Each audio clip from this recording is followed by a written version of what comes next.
अब आज वाली क्लास का काम एक्चुअली बहुत सिंपल है। अब देखो, प्रोग्रेशंस हमने एज अ टॉपिक कर लिया। हमने progression, sequence and series class 11th का रेगुलर सिलेबस का डिस्कस कर लिया। तो अब हमें एपी, हमें अरिथमेटिक प्रोग्रेशन, ज्योमेट्रिक प्रोग्रेशन जो कि हमने पहले भी करा हुआ था, वो एपी हमने करा होता है, जीपी कुछ बच्चों ने 10th में करा होता है, कुछ ने आके 11th में देखा होता है। पर जिन्होंने आके 11th में करा डिस्कस, जिन्होंने 10th में करा भी हुआ था, उनको आके अब मेन टास्क क्या था कि हमें पिछले दिनों के काम में ये समझ में आए कि उस काम में एक्चुअली हम लोग दिमाग कैसे लगा सकते हैं। देखो, हमने क्लास में पहले भी सुना है कि sequence and series is actually a topic that is completely a process based thing. देखो, कई टॉपिक ऐसे फेस करोगे जो कि कंसेप्चुअल होते हैं। तो sequence and series even for IIT mains and advance, ये कंसेप्चुअली हमें ब्लॉक नहीं करेगा। इस बात का मतलब समझना, ये हमें प्रोसेस में फंसाएंगे। तो हमने याद करा था कि दो तरह के क्वेश्चंस होते हैं, याद रखना किसी भी एग्जाम के लिए। दो ही तरह के क्वेश्चंस होते हैं, या वो हमें कंसेप्चुअली ब्लॉक करते हैं या हमें प्रोसेस में ब्लॉक करते हैं। हमारा रूट लंबा हो जाएगा। तो हमने उसी बात पे ही अपने आप को दो स्किल पे शार्पन करना होता है, कंसेप्ट पे और प्रोसेस पे। ये है complete art of problem solving, जो कि बड़े बड़ों को पकड़ में नहीं आती। तो हमने बिल्कुल पूरे 2 साल के ड्यूरेशन में हमारा काम किया है कि हमें ये समझ में आए, and this is very important. अब ये टॉपिक है पूरी तरह प्रोसेस के ऊपर बेस। तो इसमें जो क्वेश्चंस ऑब्जेक्टिव डाले थे, उसमें हमारा फोकस क्या होना चाहिए था कि उनकी हैंडलिंग कैसे करें कि वो तेज हो। तो इसलिए जो पहले क्वेश्चन से सारे जो हमारे डिस्कशन के काम के हैं, उनमें से हर पॉइंट को बिल्कुल साथ साथ नोटिस करना कि कैसे बोला गया। कई बार हम लोग बहुत सिली मिस्टेक्स कर रहे होते हैं, हमें रियलाइज नहीं होता। उसको हटाने का तरीका क्या होता है, उसको लिख के देखो। जैसे अभी थोड़े दिन पहले मुझसे किसी बच्चे ने ये डाउट पूछा, बड़ी इंटरेस्टिंग बात है, उसको ध्यान से देखना। ये टर्म थी, किसी बच्चे ने ना मेरे को ये टर्म दी, और बहुत ध्यान से देखना, हमें देख के समझ में आएगा, क्योंकि हमारा माइंड ना हमें कंफ्यूज करने की करता है। कोई क्वेश्चन था, हम लोग कभी करेंगे डिस्कस, पर आज केवल देखो। मान लो अगर ये टर्म हो 6x प्लस कॉस की पावर 6x, तो उस बच्चे के मन में पता नहीं क्यों ये आ गया कि वो साइन की पावर 4x प्लस कॉस की पावर 4x बाहर कॉमन ले ले। देखो, पता है हमें कई बार पता नहीं चलता, उसने क्या करा, उसने इसको कॉमन ले लिया, उसने अपनी कॉपी में ये टर्म लिखी हुई थी, इसके बाद उसने इसको ये बना दिया था। तो मैंने उससे पूछा कि ये कैसे करा, मतलब बिल्कुल गलत है, ऐसे कुछ कॉमन नहीं आ सकता। तो उसके मन में ये बस ये थॉट आ गया कि मैं साइन की पावर 4x प्लस कॉस की पावर 4x कॉमन ले लूँ यहाँ से, और यहाँ से भी साइन की पावर 4x प्लस कॉस की पावर 4x कॉमन आ जाएगा, यहाँ पे sine square x plus cos square x बचेगा, विच इज 1। तो ये हमारे मन में चलता हुआ ख्याल था। तो उसको अपनी सारा जो उसने, इससे गलती कहाँ पे हुई, क्या 11th की मिस्टेक हुई? नहीं हुई। ये 11th क्लास की गलती नहीं है, ये गलती है 8th की या मैक्सिमम 9th की। तो 8th या 9th में हम लोग किस बात की अंडरस्टैंडिंग में रह गए, उसको भी अब हमने बिल्कुल साथ साथ डिस्कशन में इंप्रूव करना है। हमें दिखता है कि ये ऐसे कॉमन कभी ले सकते हैं क्या? बिल्कुल गलत है, कोई सेंस ही नहीं बनता। सिंपली साइन की पावर 4x और ये साइन की पावर 6x, इन दोनों में से हम साइन की पावर 4x कॉमन ले सकते थे। देखो, एक तरीके से उसको फिर मैंने क्या बोला कि इसको a की पावर 4 प्लस b की पावर 4 पढ़ो, और माइनस ये a की पावर 6 प्लस b की पावर 6 है। तो क्या हम इसमें से a की पावर 4 प्लस b की पावर 4 कॉमन ले सकते हैं? तो बिल्कुल नहीं ले सकते। कॉमन तो पूरी एक सिंगल एक्सप्रेशन कॉमन लेते हैं ना। तो एक्चुअली गलती किसकी हुई? फैक्टराइजेशन की। तो इन छोटी छोटी मिस्टेक्स को ना कई बार हमारे माइंड में क्या होता है कि हमने 10th में हमें पता नहीं चला होता। हम लोग कहीं भी ब्लॉक होते हैं तो हमने ना वो कारपेट के नीचे मिट्टी डाली हुई है, तो उसको हटाएंगे। तो जहां जहां पे ना ऐसा पेनफुल क्वेश्चन, ऐसी पेनफुल बात सुनो, उसको लेके कभी पैनिक ना करना। वही क्लास में, उस क्लास में वही काम की बात है। तो लोग गलती क्या करते हैं कि उसको छुपाने की करते हैं। मत करो, फेस करो, उस सिचुएशन को फेस करो। अब एडवांटेज क्या है कि देखो, क्लास में अगर मैं बोलूं तो क्लास में अगर मान लो सुना और ये नहीं समझ में आया, तो हमारे पास दोबारा सुनने का मौका नहीं था। तो अब वो दोबारा भी अपॉर्चुनिटी है, उसको फिर से देखो कि क्या बोला। क्योंकि पता है हमारा माइंड बड़ा स्टूपिड है। क्या होता है कि पहली बार में वो हमेशा हमें मना करेगा कि ये चीज़ तेरे से नहीं हो पाएगी। हमेशा कुछ भी नया करना शुरू करोगे ना, हमारा दिमाग हमें हमेशा मना करेगा कि तेरे से नहीं होगा। फिर जब उसको करने लग जाओ ना, तो हमें लगने लग जाता है, हमारे दिमाग को ही आगे लगने लग जाता है कि दिस इज वेरी सिंपल। तो we have to reach that stage. हमें उसको ओवरकम करना होता है। We have to overcome our mind. कैसे? कोई भी नया थॉट देखो, उसको देख के पैनिक नहीं होते। देखो आईआईटी में या जो भी एग्जाम दो, उसमें सबसे बड़ी स्ट्रगल जो मुझे लगता है वो पता है क्या होती है? बच्चे क्वेश्चन पढ़ने तक से हेजिटेट करते हैं। वो पहले से डिसाइड करके बैठे होते हैं कि मेरे से होना नहीं है। तो the biggest struggle which you have to actually get over is कि हमें जो क्वेश्चन हमारे सामने आए हम उनको पढ़ने की हिम्मत करें। तो चलो डिस्कशन शुरू करते हैं। पहला क्वेश्चन मैं सीरियल ऑर्डर में नहीं करवा रहा, एक क्वेश्चन है जो कि मुझे लगता है बहुत काम का है, उसकी डिस्कशन होनी चाहिए, तो वहीं उसके डिस्कशन से शुरू करते हैं डायरेक्टली। ये नोटिस करो। हेलो, बहुत काम की बात है आज वाली क्लास में याद रखना जो सुन रहे हो, बहुत काम की बात सुनने लगे हो, तो इस क्वेश्चन की discussion would be a very long discussion. इसको समझना और आज के बाद जो बताया जा रहा है उसको ध्यान में रखना। हमें कहा गया कि x - 1 x - 3 ऐसे x - 99 तक जब ब्रैकेट्स को मल्टीप्लाई करा जाए तो उसमें जो x की पावर 49 का जो कोफिशिएंट होगा वो बता दो। हमें ये कहा गया कि x के 49 का कोफिशिएंट बता दो।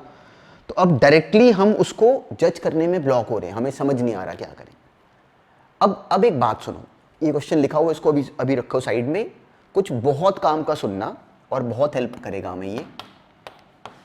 मान लो अगर मैं ये क्वेश्चन पूछूं, ये है क्वेश्चन है कि find the coefficient of x square in this expansion.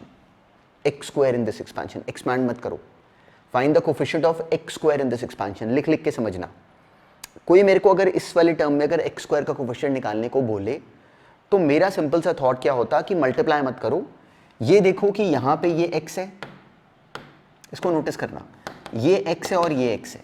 जब ये x इस ब्रैकेट का x जब इस ब्रैकेट के x से मल्टीप्लाई करेगा तो क्या बनेगा? x स्क्वायर, साथ में क्या बनेगा? 1। तो coefficient of x square would be 1। कोई बोले कि इसी टर्म में कोफिशिएंट ऑफ x बता दो, तो हमने ये सोचना है कि x कैसे कैसे बनेगा। मल्टीप्लाई मत करो। x ऐसे बनेगा कि ये वाला x मल्टीप्लाई करेगा इस -2 से, क्या बना? -2x। और ये वाला x इस मल्टीप्लाई करेगा इस -1 से, क्या बना? -x। तो -2x -x कोफिशिएंट बनेगा -3। कांस्टेंट कब कैसे बनेगा? जब ये -1 मल्टीप्लाई करेगा इस -2 से, विच इज व्हाट? 2। तो सिंपली कांस्टेंट टर्म क्या आ जाएगी? 2। मल्टीप्लाई नहीं करा। क्यों नहीं करा? इस रूट को समझना शुरू हो जाओगे अभी एक एग्जाम्पल के बाद। अब मान लो किसी ने हमें ये टर्म दे के किसी ने कहा कि इन तीनों के मल्टीप्लाई करने पे, अब देखो हाईएस्ट पावर क्या बनेगी? x x x जब मल्टीप्लाई करेंगे तो दैट वुड बी x³। बिल्कुल ध्यान से देखना, एक बार सुनने के बाद इस बात पे क्वेश्चन कभी भी अगर बना किसी बुक का भी तो वो सारे सॉल्व हो जाएंगे। तो हमें याद करने की जरूरत नहीं, केवल एक बार अपने अंदर से वो सेंस बनाओ। देखो अब बहुत इंपॉर्टेंट लाइन समझना, my task is not to make you learn these questions, my task is only to actually start making you to think कि कैसे सोचना है। तो जैसे ही अपने आप सोचना शुरू कर दोगे कोई भी क्वेश्चन अच्छा नहीं होता, क्योंकि हमारी प्रॉब्लम सॉल्विंग हमारे अंदर से आनी है। आईआईटी में या किसी भी बढ़िया एग्जाम में ना बोर्ड्स में नंबर आ जाएंगे, बोर्ड्स की ट्रबल नहीं आएगी। प्रॉब्लम कहाँ पे आती है? कॉम्पिटिटिव एग्जाम्स में या आगे की जर्नी में। लाइफ में कुछ भी जब इंटरेस्टिंग क्रिएटिव करोगे ना तो ये अकल काम आएगी कि हमें अपने आप कैसे सोचते समय कैसे ब्रेक करना है। अब देखो ये टर्म्स मल्टीप्लाई करनी है तो मुझे क्लियरिटी है कि x³ कैसे बनेगा जब ये तीनों x मल्टीप्लाई करेंगे, उसका कोफिशिएंट क्या बनेगा? 1। अब कोई मेरे से पूछे कि x स्क्वायर का कोफिशिएंट बता दो, तो अब से पहले अगर कोई हमें x स्क्वायर का कोफिशिएंट निकालने को बोलता तो हम क्या करते? बचपन वाले तरीके में हम क्या करते कि हम इस पूरे को मल्टीप्लाई करते और x स्क्वायर का कोफिशिएंट फाइंड करते। That was the long route, that was the problem in the process. अब एक बात सोचो, ये सोचो कि x स्क्वायर कैसे बनेगा। तो x स्क्वायर ऐसे बनेगा कि जब इस ब्रैकेट का x इस ब्रैकेट के x से मल्टीप्लाई करे, ये x इस x से मल्टीप्लाई करे और ये मल्टीप्लाई करे बाद में इस कांस्टेंट से, x इंटू x इंटू -3, क्या बना? -3x square. ऐसे ही ये x और ये x मल्टीप्लाई करें और साथ में वो दोनों बाद में मल्टीप्लाई कर जाएं इस -2 के साथ। देखो हर ब्रैकेट की एक एक टर्म ने मल्टीप्लाई करना है। तो अब हम ये दिमाग लगा रहे हैं कि x स्क्वायर कैसे बनेगा। तो हमें समझ में आया कि x स्क्वायर ऐसे बन सकता है कि ये x इस ब्रैकेट का x मल्टीप्लाई करे इस ब्रैकेट के x से और वो मल्टीप्लाई करे इस -3 से, तो resulting term would be -3x square. ऐसे ये x और ये -2 -2x स्क्वायर, ये x और ये -1 -x स्क्वायर। तो हमें दिखा -3 -2 -1 दैट गिव्स अस -6x²। तो जो x² का जो कोफिशिएंट होगा दैट वुड बी -6। ऐसे ही x का कोफिशिएंट नोटिस करो, बहुत काम की बात है, उसको भी समझना। x कैसे बनेगा? अब सोचो इन तीनों को मल्टीप्लाई करने पे कोई मेरे से पूछे कि x कैसे बनेगा, तो मुझे समझ में आता है कि x ऐसे बनेगा कि इन थ्री ब्रैकेट्स में से क्या हो जाए कि सिंपली इसको पहले हटा लेते हैं, नहीं तो हमारा माइंड कंफ्यूज होता रहेगा इसी टर्म्स को देख के। x ऐसे बनेगा कि दो ब्रैकेट्स का तो कांस्टेंट मल्टीप्लाई कर जाए, ये -2 मल्टीप्लाई कर जाए इस -3 से, और बाद में वो मल्टीप्लाई कर जाए इस x से।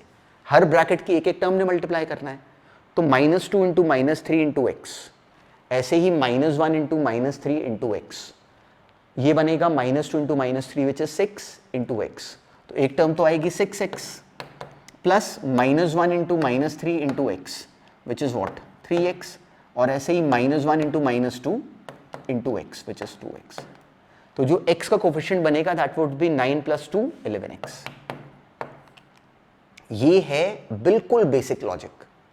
अब इसका एग्जीक्यूशन देखते हैं। मान लो टर्म अगर ये होती,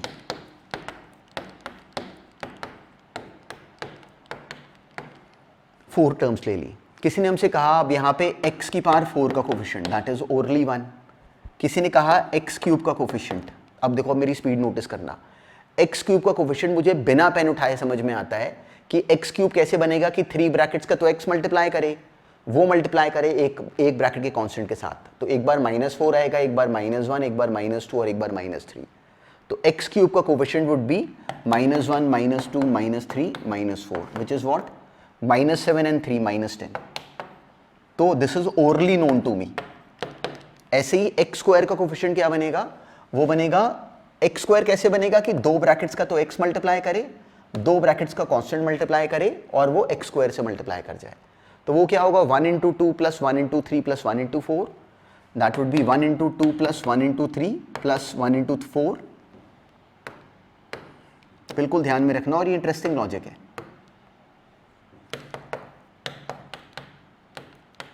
+2 × 3 + 2 × 4 + 3 × 4, मतलब हमने सारे केसेस बना लिए।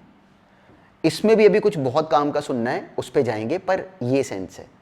x का कोफिशिएंट ये बनेगा। ऐसे x का बनाना हो, x के लिए 3 मल्टीप्लाई कर जाते, 1 2 3 फिर 1 2 4 फिर 2 3 4। तो ऐसे ही हम लोग यहाँ पे देखो, हमने एक्सपैंड नहीं करा। ये क्यों करा? ये सेंस क्यों पकड़ा कि एक्चुअली हमें ये आना चाहिए कि अगर हमें कोई ये टर्म देगा तो हम बाकी बच्चों की तरह लंबे तरीकों से एक्सपैंड नहीं करेंगे, हम ऐसे सोचेंगे, हमें ऐसे देखना आना चाहिए। And it is totally within your limits if you start understanding and start hitting upon this process from this very moment. इस तरह से अपने आप को ब्रेक मत करना कि मेरे से नहीं हो पाएगा, वही गलती होती है। लिखो, लिख के देखो, अपने हाथ से लिख के देखो, कोई भी टर्म बना लो, अपने हाथ से लिख के देखो, इसको देखो मैंने कैसे ऑब्जर्व करा। अब ये क्वेश्चन सोचो, बड़ी बहुत काम की बात है। अब इसका जो राइट वर्जन है दैट इज एक्चुअली दिस।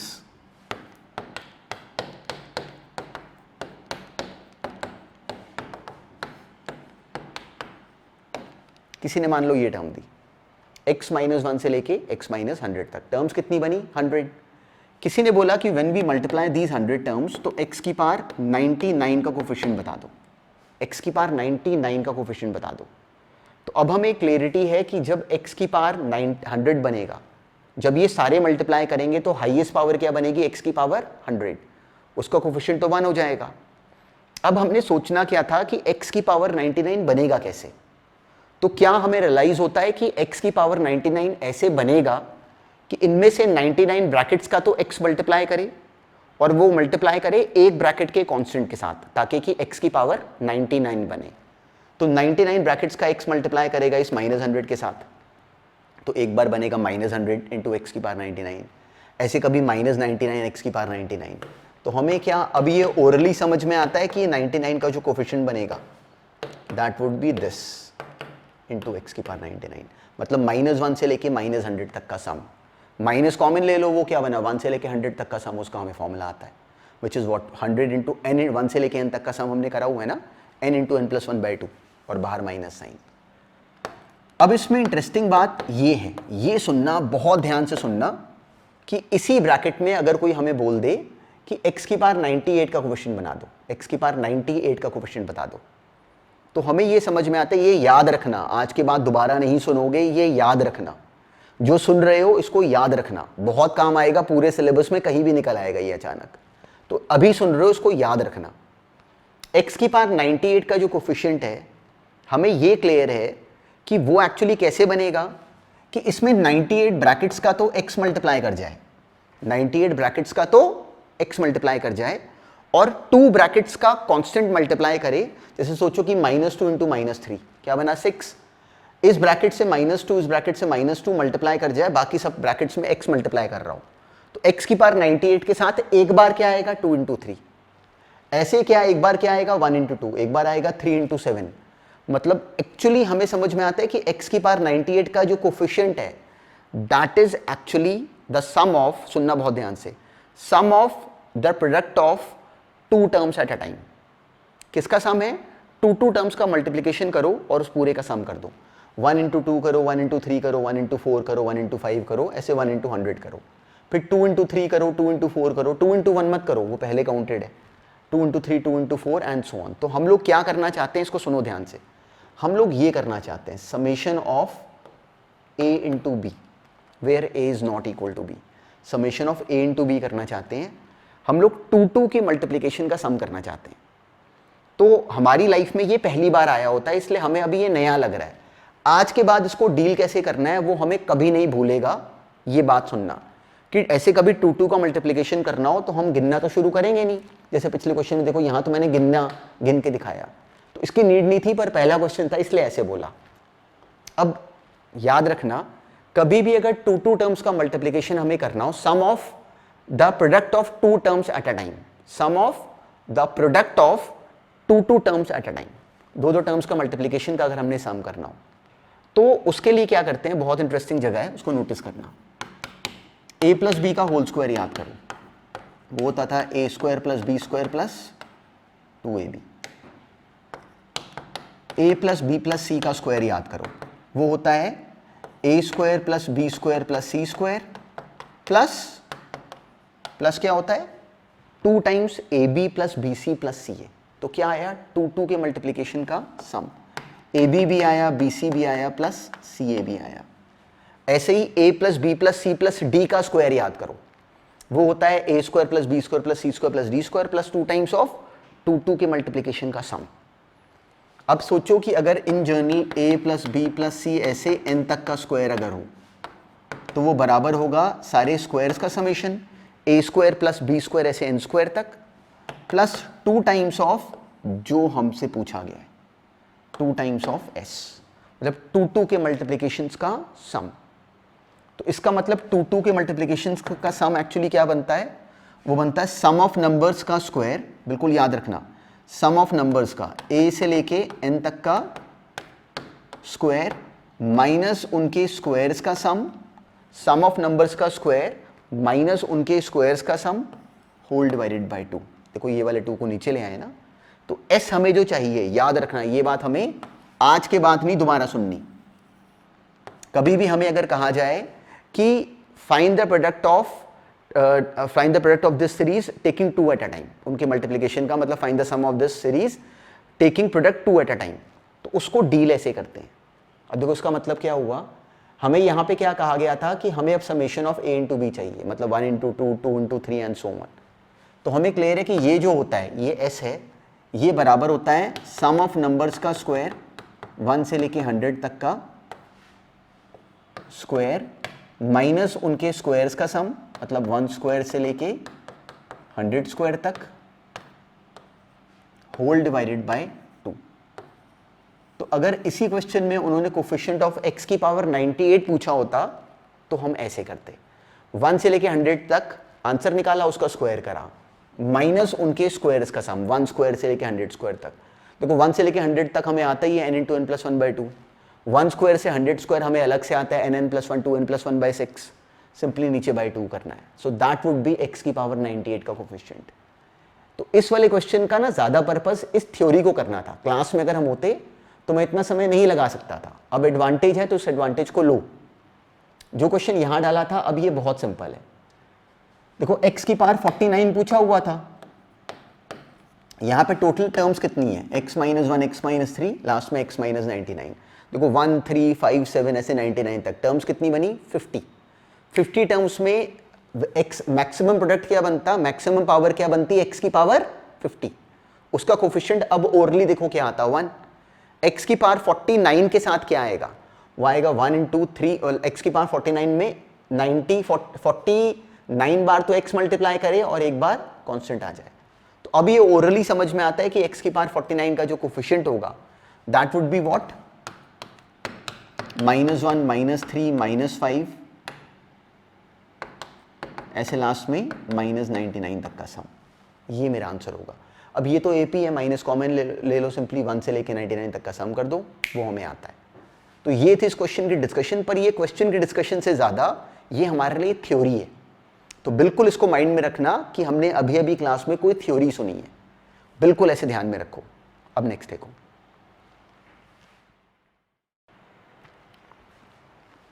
ये क्वेश्चन बिल्कुल सिंपल था, हमने करा भी होता है पहले। 20, 19, 1/3, 18, 2/3 एंड सो ऑन, इस सीरीज का हमसे मैक्सिमम सम पूछा गया। तो हमारा दिमाग पहले, ये बहुत साल पहले कभी IIT में आया हुआ है, कभी 80s में आया है कभी IIT में, तो अब सेंस नोटिस करना था, और अब स्कूल की बुक्स में भी होता है, 10th में भी करा होता है कई बच्चों ने। हमने ये सोचना था कि अगर हमसे कहा गया कि इस सीरीज का मैक्सिमम सम बता दो, तो हमें एग्जामिनर का माइंड पढ़ना होता है कि क्या मतलब बना इस बात का। तो अब नोटिस करो कि ये AP है, 20 फिर 19 1/3 फिर 18 2/3, तो AP बनी जिसका कॉमन डिफरेंस कितना बना -2/3। तो अगर इसमें नोटिस करो तो टर्म्स कम होती जा रही हैं, तो अल्टीमेटली हमें समझ में आता है कि टर्म कभी ना कभी कम होते होते टर्म जो है अभी पॉजिटिव है, at some point the term would start becoming negative. तो टर्म्स पहले पॉजिटिव है, पॉजिटिव टर्म्स ऐड करोगे तो सम बढ़ता जाएगा, पर जैसे ही टर्म उसके बाद नेगेटिव आनी शुरू हो जाएंगी तो सम बजाय बढ़ने के कम होना शुरू हो जाएगा।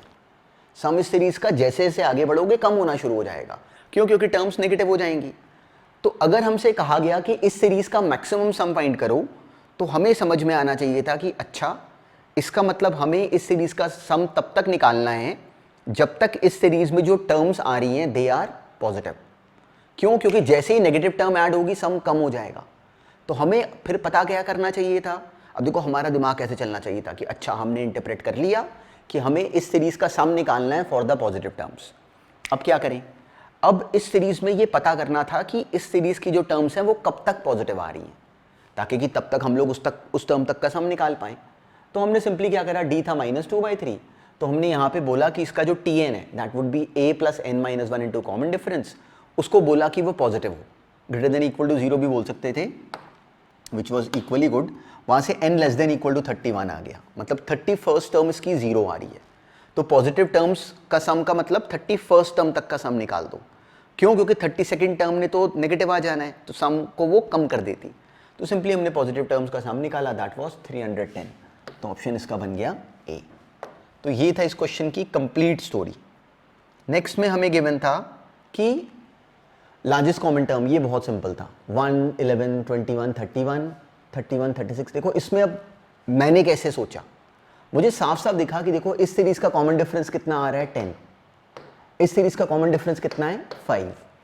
तो समझ में आता है कि इसकी 100th टर्म, इस वाली सीरीज की 100th जो टर्म होगी वो छोटी होगी, इस सीरीज की जो 100th टर्म होगी वो बड़ी होगी। तो अगर अब कॉमन टर्म्स का पैटर्न इसमें, अब देखो मैंने वो जर्नल टर्म वाला फॉर्मूला नहीं बनाया। क्यों, क्योंकि नीड नहीं पड़ी। हम लोग मेहनत कब करेंगे, जब हमें नीड पड़ेगी। देखो यहाँ पे 1 है, इसमें 31 है, इसमें 31 है, फिर इसमें 41 है, इसमें 41 है।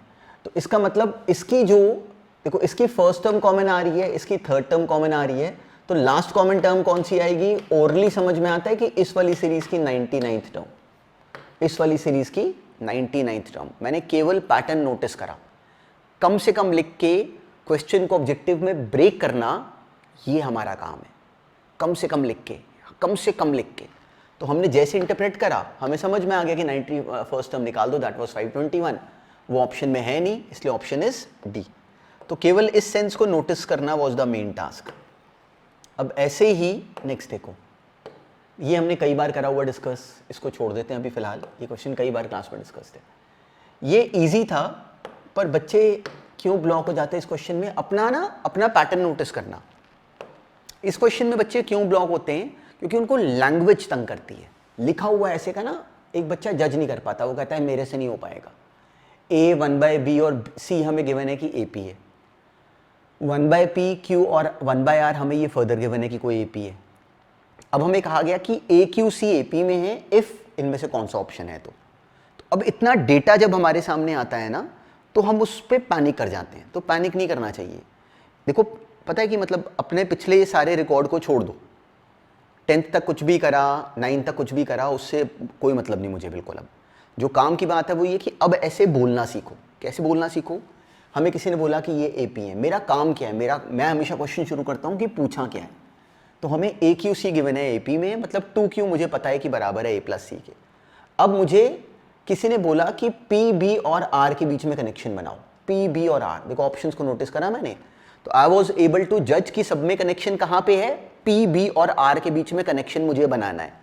अब देखा ये तीनों हमें AP में गिवन है, मतलब A + C बराबर होगा 2 × 1/B के। ऐसे ही ये 3 टर्म्स हमें गिवन है कि AP में, तो 2Q बराबर होगा 1/P + 1/R के। तो मुझे PB और R के बीच में कनेक्शन बनाना है। अब A + C नोटिस करो, मुझे गिवन है कि बराबर है 2Q के, ये गिवन था। A + C बराबर है 2Q के, मतलब 2/B बराबर हो गया इसके, मतलब 2/B बराबर हो गया 1/P + 1/R के। और क्लियर है, मेरा क्वेश्चन सॉल्व हो गया। तो द ऑप्शन इज B। ये था ये क्वेश्चन। अच्छा, अब इसी के साथ ना ये नाम सुन लो, डायरेक्टली हम लोगों ने क्लास में अलग से नहीं करना क्योंकि स्कूल के सिलेबस में नहीं है, लेकिन मैं ऑब्जेक्टिव में हेलो जो करना है डिस्कस अभी बिल्कुल साथ साथ, that is very interesting and very simple, और उसका नाम है हार्मोनिक प्रोग्रेशन। अब देखो हमने AP करा है अरिथमेटिक प्रोग्रेशन, GP करा है ज्योमेट्रिक प्रोग्रेशन, जो तीसरा साथ में जो फ्लैग खड़ा है, छोटा सा फ्लैग है, बहुत easy, that is harmonic progression. तो हमें हार्मोनिक प्रोग्रेशन करने के लिए कुछ अलग स्किल नहीं चाहिए। अब ऑनवर्ड्स ये बताने के बाद आज वाली क्लास में अब मैं इसके क्वेश्चंस डालने शुरू करूंगा ऑब्जेक्टिव में, तो इसलिए अब हमारी फिर कहानी कंप्लीट हो गई। इसलिए इट इज़ वेरी इंपॉर्टेंट कि इसको यहीं पे साथ में समझो। हार्मोनिक प्रोग्रेशन क्या होता है, बिल्कुल सिंपल सी स्टोरी है कि अगर हमें कोई बोले कि ABC अगर HP में, मतलब if AB and C are in harmonic progression, it clearly means that, इसका मतलब क्या होता है कि जो इन टर्म्स के रेसिप्रोकल्स हैं वो एक्चुअली AP में है। सिंपल सी बात, इन तीनों टर्म्स को घुमा दो, वो तीनों टर्म्स आपस में कैसे हैं, AP में। सिंपल सी बात है, इसके आगे का एक वर्ड भी नहीं है। हमें कोई अगर बोले कि 2, 3 और 4 हमें पता है कि AP में, इसका मतलब 1/2, 1/3 और 1/4 जो है वो HP में। जैसे कि जो क्वेश्चन हमने जो करा डिस्कस ना, इसमें 1/P, 1/B और 1/R AP में है, मतलब P, B और R HP में। So this is the only understanding which we actually require to enter any such question of harmonic progression. Simply terms को हमने उल्टा करना है तो वो कैसे बन जाएंगी, AP में। उसके बाद वो क्वेश्चन 100% किस टॉपिक का है, AP का। लोग गलती क्या करते हैं कि उनको लगता है कि कुछ बहुत स्पेशल है, कुछ भी नहीं है, केवल टर्म्स को रिवर्स करके जो सीरीज बनेगी दैट वुड बी AP। इसमें बस एक बात याद रखना कि अगर ABC अगर HP में कभी अगर हों तो 1/A, 1/B, 1/C AP में होंगे। तो बस इतनी सी बात का अलग से ध्यान रखना कि अगर 1/A, 1/B और 1/C अगर HP में होंगे, इसका मतलब 2 टाइम्स ऑफ 1/B को बराबर होना चाहिए 1/A प्लस 1/C के। 2 times the middle term, AP की middle term should be equal to first term plus third term. वहाँ से B बराबर आ जाता है 2AC/A + C। ये याद रखना, ये याद रखना। देखो अब हमने ऐसे का नाम बिल्कुल सेम याद करा था AP में। AP में B बराबर होता था A + C/2। अगर 3 नंबर्स AP में होते थे तो बीच वाला आता था first plus third by 2। GP में, जैसे अब GP में याद करो, AP में याद है A बराबर होता था A + B/2 के। GP में G बराबर होता था √AB के। ऐसे ही HP में जो H होगा, जो मिडिल टर्म होगा, वो बराबर हो जाएगा 2AB/A + B के। ये याद रखना बस। ये क्वेश्चंस के बीच में कई बार ये हमें लिखते समय थोड़ी सी तेज हेल्प कर जाता है, पर अदरवाइज एचपी को करने के लिए हमने कोई अलग से और थ्योरी नहीं करनी, यही काम है, यही काम है। जब क्वेश्चंस हम लोग फेस करेंगे ना, तो इस बैरियर को अपने माइंड से ओवरकम करना कि कुछ नया आने वाला है, कुछ नहीं नया आने वाला, यही काम है। अब नेक्स्ट देखो, hello hello hello hello hello hello. अब देखो इसमें क्या बोला गया कि किसी एपी की एन टर्म्स का जो सम है that is this, simply c n into N minus one. तो हमसे sum of squares of these terms पूछा गया, तो देखने में हम कंफ्यूज हुए, पर बिल्कुल क्लियर रूट था। हमें अगर एक एपी की एन टर्म्स का सम मतलब एस एन गिवन है, तो अगर हम एन की जगह एन माइनस वन अगर डाल दें तो S of N minus one मतलब एन माइनस वन टर्म्स तक का सम आ गया। जब हमारे पास एन टर्म्स का सम और एन माइनस वन टर्म्स का सम हो, तो एक सेकंड में इन दोनों को सबट्रैक्ट करके हमारे पास टी एन आ जाता है। तो इतना सा काम था। देखो मैंने इसको एक्सपैंड नहीं करा, फटाफट c into N minus one common लिया, अंदर सिंपली 2 बन गया। तो this was the nth term. अब मुझे इनके स्क्वायर्स का सम करना है, तो जब इनका स्क्वायर करेंगे तो क्या बनेगा, 4c square N minus one का स्क्वायर। बहुत काम की बात है, अभी भी खत्म नहीं हुई।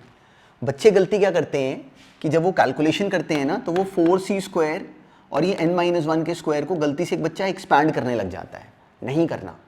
नोटिस करो n माइनस वन का स्क्वायर क्या बना, सिंपली कोई अगर सोचो तो अगर n को 1 डाल दो तो दैट वुड बी 0 का स्क्वायर, उसका फर्क नहीं पड़ता। लास्ट टर्म क्या बनेगी, n माइनस वन का स्क्वायर। तो मुझे 1 स्क्वायर से लेके n माइनस वन स्क्वायर तक का सम निकालना है। 1 स्क्वायर से लेके n स्क्वायर तक का सम क्या होता है, n into N plus one into 2n plus one by 6। 1 square से n माइनस वन स्क्वायर तक कैसे निकालोगे, बस n की जगह n माइनस वन डाल दो। तो बस यहाँ पे मैंने n की जगह n माइनस वन डाल दिया, वो आ गया n minus one into N plus one होता है ना, तो वो n into N plus one का जो n प्लस वन है वो ये n बना लेगा, लिख के देखो। और जो 2n प्लस वन है ना, 2n प्लस वन में n की जगह n माइनस वन डाल दो, तो वो आ जाएगा 2n minus two plus one which is 2n minus one by 6।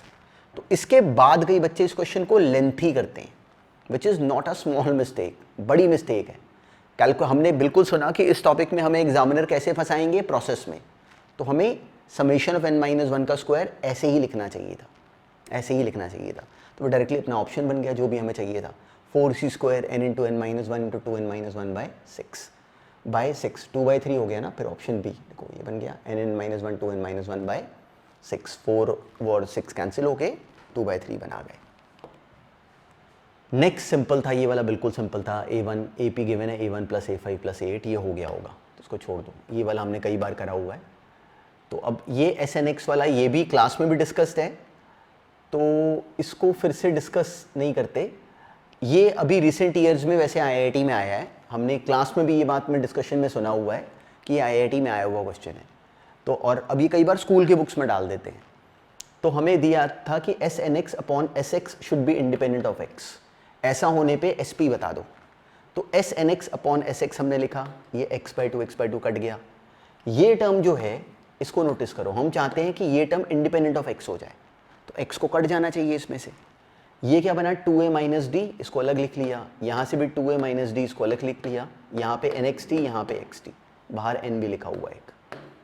तो इसमें से x के कैंसिल होने के लिए एक ही तरीका है कि पहले ये टर्म हट जाए।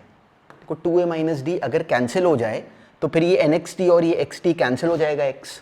तो इफ़ वी वांट कि ये x कैंसिल हो, उसके लिए जो ये 2a माइनस डी ऊपर और नीचे बना है इसको कैंसिल होना चाहिए। और वो कब होगा, जब जो d होगा वो 2a होगा। ये था इस क्वेश्चन में करने वाला कंप्लीट टास्क। d कितना आ गया, 2a। तो अब हमें फर्स्ट टर्म गिवन है कि a है, तो इस वाली सीरीज के p टर्म्स का सम क्या बनता, p/2 twice the first term plus number of terms p minus one into common difference, that was 2a। ये बनता अपना आंसर। 2a कॉमन ले लो, सिंपली आ गया, वो कैंसिल हो जाएगा, अंदर आ गया 1 plus p minus one, that is p। इसका ऑप्शन बन गया सिंपली b, p³ a बन गया, p sp। तो सिंपली नंबर ऑफ टर्म्स इस p² a बना इसमें ऑप्शन sp। तो इसमें कोई टर्म में वो ना हो, अदरवाइज एग्जैक्टली बस हमने ये काम करना था। p टर्म्स का सम क्या बन जाता, p/2 twice the first term plus p minus number of terms, उस फर्स्ट टर्म इज a। ठीक है बेटा, exactly the term would have been this. अब नेक्स्ट देखो, नेक्स्ट में अब हमें टर्म ये गिवन थी, ये भी इंटरेस्टिंग था। देखो इसमें डायरेक्टली, और ये क्वेश्चन काम का था, इसमें अब नोटिस करो कि इसमें डायरेक्टली कोई पैटर्न नहीं था, 1 फिर 1 प्लस ए इंटू बी फिर 1 प्लस ए स्क्वायर इंटू बी स्क्वायर। तो ऐसे क्वेश्चंस में क्या सिखाया है, क्या बताया मैंने कि बिल्कुल याद रखना कि this was not a known series directly, ये कोई सीरीज थोड़ी बन रही थी, हमें डायरेक्टली कुछ क्लिक नहीं कर रहा। तो इसमें हमें अगर ऐसे कभी क्वेश्चन में डायरेक्टली क्लिक ना करे तो क्या करते हैं, उसकी जर्नल टर्म बनाते हैं। तो हमने उसका टीएन बनाया। देखो सेकेंड टर्म में 1 प्लस ए तक था, थर्ड टर्म में 1 प्लस ए स्क्वायर तक था, तो nth टर्म में 1 से लेके a की पावर n-1 तक होगा। साथ में b की पावर भी नोटिस करो, थर्ड टर्म में b स्क्वायर है, फोर्थ टर्म में b क्यूब है, तो nth टर्म में b की पावर n-1 होगा। अब ये 1 से लेके a की पावर n-1 तक सिंपली gp थी, इसका सम करा वो बना लिया tn। तो अब इस tn में 1 माइनस a तो नीचे कांस्टेंट है, b की पावर n-1 का समेशन माइनस a की पावर n इंटू b की पावर n-1 का समेशन। अब this was a gp। Terms कितनी है इस केस में, इनफाइनेटली मैनी, इनफाइनाइट हमने जीपी का सम करना है। तो इसका फर्स्ट टर्म क्या बनेगा 1, कॉमन रेशियो क्या बनेगा b, इसका सम आ गया 1/1 माइनस b। ये सीरीज कैसी थी, ये भी जीपी थी, जिसमें n को 1 डाल के देखो, इसका फर्स्ट टर्म आ रहा था a, कॉमन रेशियो आ रहा था इसका भी सिंपली 1 a इंटू बी। देखो n को 2 डालो तो इस सीरीज का कॉमन रेशियो क्या बनता है ab, तो first term upon 1 minus common ratio. ये था इस क्वेश्चन में करने वाला कंप्लीट काम।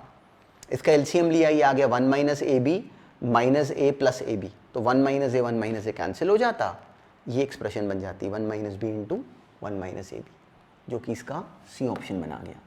पर ये क्वेश्चन अच्छा था, क्यों, क्योंकि इस क्वेश्चन में अपनी गलती नोटिस करना कि बच्चों को लगता कि ये डायरेक्टली कोई जीपी है या कोई सीरीज है, तो नहीं थी, पर इसमें कुछ भी बहुत स्पेशल नहीं था। अब नेक्स्ट देखो, हेलो, ये क्वेश्चन भी बहुत इंटरेस्टिंग था, क्यों, क्योंकि हमारे माइंड को देखो, पता है इन सारे क्वेश्चंस में इंटरेस्टिंग क्यों बोला इसको, क्योंकि ये हमारे सोचने के तरीके को प्रेशराइज करता। हमें किसी ने टर्म दी 1 plus x square 1 plus x की पावर 4, लास्ट में 1 प्लस एक्स की पावर 128, ये बराबर है r इज इक्वल टू 0 से लेके n तक x की पावर r का समेशन। हमसे कहा कि r बता दो, तो यहाँ पे हमने n बताना था कि n हाईएस्ट पावर क्या बनेगी। बहुत तरीके थे वैसे तो एक्चुअली हम लोग यहाँ पे जीपी बना के भी कर सकते थे कि जब इनको मल्टीप्लाई करोगे तो नोटिस करते कि x की पावर 1 एक्स स्क्वायर फिर x की पावर 4 ये x की पावर 128, एक तरीका वैसे जीपी के थ्रू भी था। पर अब एक बात नोटिस करो कि जो x की पावर r का समेशन होता है, अगर उस तरफ से सॉल्व करो तो ये 1 फिर x लास्ट में x की पावर n तक का समेशन था। जो राइट हैंड साइड है वो एक्चुअली ये थी, 1 से लेके x की पावर n तक नंबर ऑफ टर्म्स कितनी बनी, n+1, n नहीं बनी, n+1 बनी, गिनो यहाँ पे n+1 टर्म्स बनी, तो उसका सम बनता 1 माइनस एक्स की power n+1 upon 1 minus x.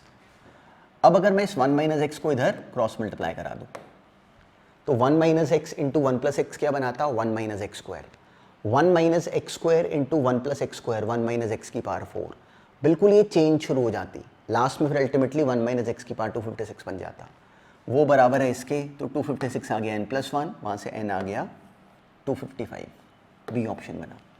तो इसको बोलने का तरीका एक ये बन सकता था, बिल्कुल क्लियर कट, जैसा हमने क्लास में करा हुआ था। अब ये क्वेश्चन सिंपल था, ये भी बिल्कुल बेकार है। इस वाले में ये हमें 3 टर्म्स गिवन थी कि जीपी में ABC पूछा था, तो इसमें सिंपली अप्लाई कर दिया कि first term into third term बराबर है सेकेंड टर्म का स्क्वायर के, डायरेक्टली एक्सपैंड करा, बी स्क्वायर माइनस ए सी का होल स्क्वायर बन गया, वहाँ से बी स्क्वायर आ गया ए इंटू सी के बराबर, मतलब ABC जीपी में थे। इसमें हमें गिवन था कि in a GP the first third and fifth terms may be considered as the first fourth and 16 terms of an AP, the fourth term of the AP knowing that its first term is 5। तो first term AP और GP दोनों का 5 हो गया, उसके बाद simple था ये क्वेश्चन। सिंपली अभी यहाँ पे हमें विजिबल था ये 5 r स्क्वायर है, ये r की पावर 4 है, ये और ये बराबर है। हमने सिंपली इन टर्म्स की यहाँ पे केवल वैल्यू डाली, डालते ये एक्सप्रेशन बन गई, डी आ गया। डी हमसे पूछा हुआ था, हमसे फोर्थ टर्म पूछी हुई थी, जब हमें ए पता है और डी पता है तो सिंपली फोर्थ टर्म वहाँ से ईजिली आ जाती 20, तो ये अच्छा क्वेश्चन नहीं था।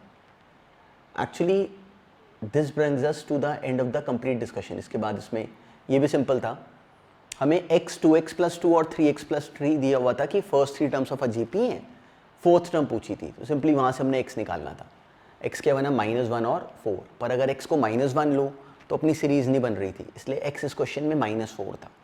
तो x को जब -4 लेके हमने करा तो सिंपली अपने काम की सीरीज बन गई, -4 बनी, फिर that next term is -9, next is minus simply -6, फिर -9, और फिर नेक्स्ट आ गई this into 3/2 which is what -27/2 which is -13.5। D option बना इसका। तो इसमें भी कोई ट्रिक नहीं थी एज सच। तो एक्चुअली इसमें other than certain questions discussion बहुत सिंपल थी।